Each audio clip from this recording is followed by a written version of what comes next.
Hi everyone, I am Tathagato. Welcome to my channel. And today we'll continue our last class, like the signal flow graph. And today we'll take one example, and we'll see that how to use the signal flow graph. So here you can see this diagram. We can see the individual loop. We can see the sales loop, and here you can see this loop and this loops and non-touching loop. So okay. So now here they ask to find out that the y5 by y1, that means the transfer function 15 y5 by y1. So this is y5. So here actually this is 1. So this y5 and y6, these two, nothing but both nodes are same, okay, because the gain is 1. So y5 by y1 or y6 by y1 both are same, okay. So now the first thing is to find out that what is the forward path. So forward path is, this is P1, and we'll see from here, so we can neglect this one as of now, and we'll tell in future like how to use this one also. So as of now, this one is 1, right? So this node and this node, nothing but both are same. So remove this one.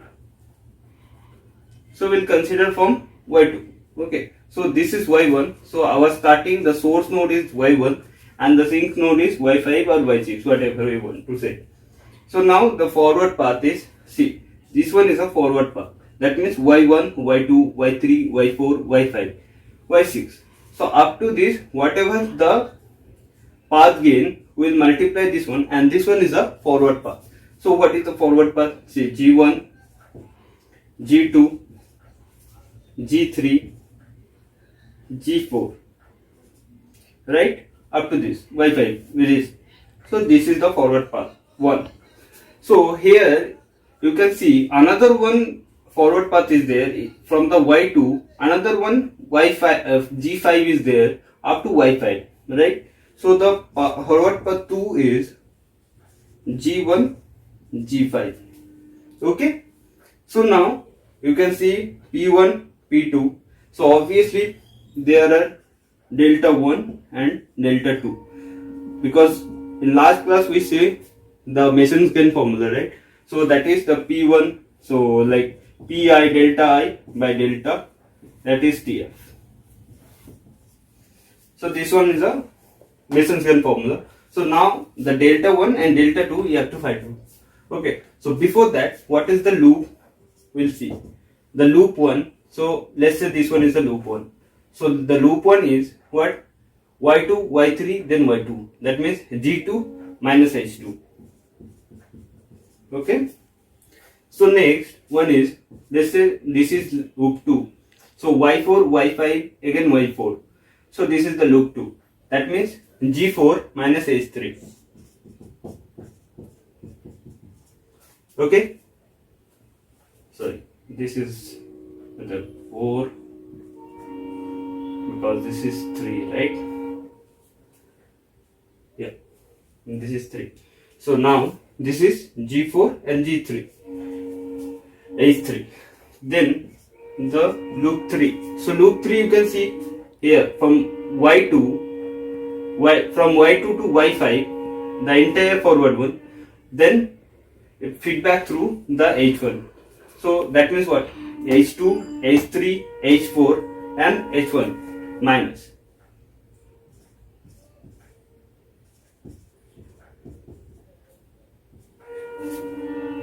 So next we'll see this one. So if from Y2 to Y5 through G5, and then it is feedback through H1. So that means minus G5 H1. Okay. So here another one self loop is there, right? From the point Y5, Y5. So that is H3. So those are the loops, individual loops, L1, L2, L3, L4 and L5. Now this is the part 2, first part first step, second step.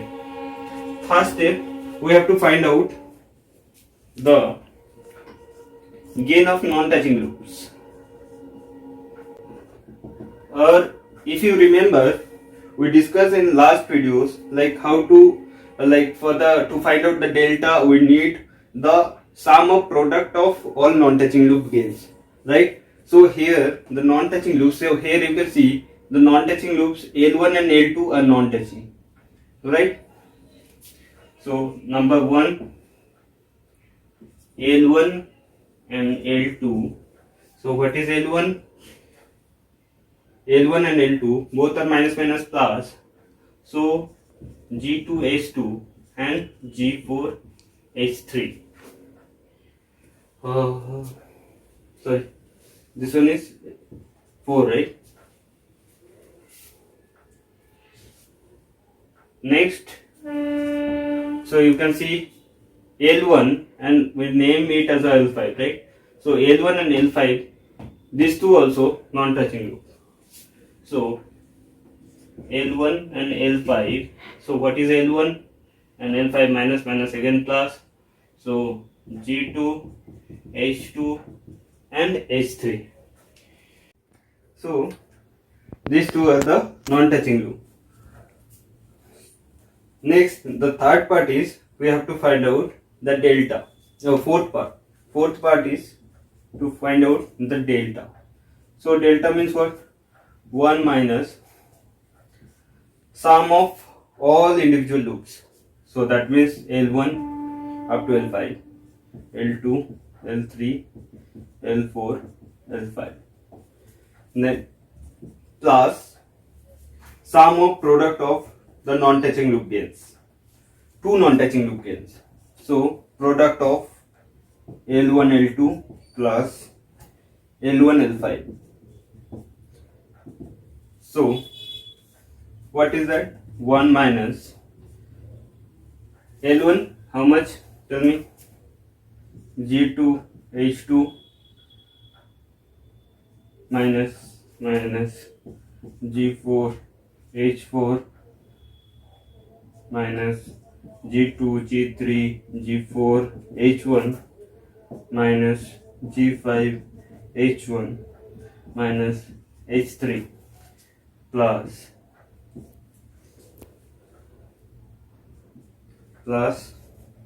that is G2, H2, G4, H3 plus G2, H2, H3. So we can remove this one.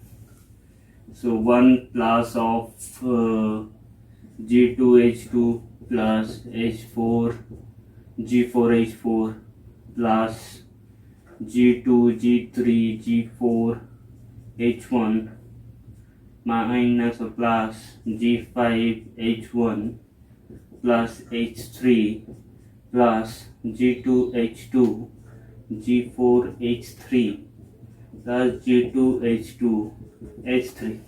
So this is the delta. Okay. So now we have to find out only the delta I.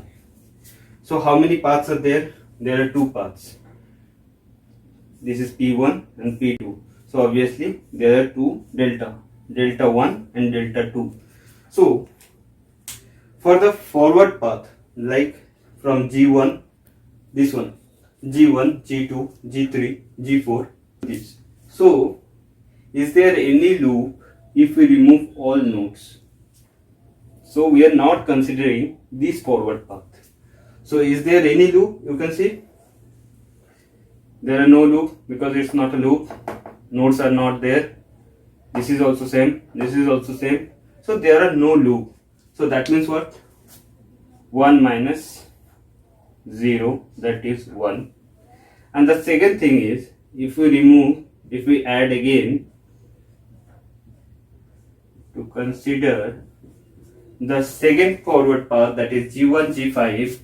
So this is the G1. So this G1 remove this node and the G5 remove these nodes. Okay, for this particular forward path. Is there any loop? Again you can see there are no loops, right? So this is also 1. So now what is the transfer function then? So this is the delta. So y5 by y1 is our transfer function. That means output by input. So this is P1 delta 1 plus P2 delta 2 by delta. So what is the value of P1? P1 we know, that is G1, G2, G3, G4, G1, G2, G3, G4 plus P2 into 1. So then plus P2 is G1, G5 by delta. Delta is the same, this value. So we can see the transfer function of y5 by y1, that is this value. Okay. So this is our solution for this particular diagram or the SFG. So in next class we'll see that how to find out the intermediate transfer function, like suppose here y2 by y1, or suppose y5 by y2, that we'll see in our next class. Okay, thank you.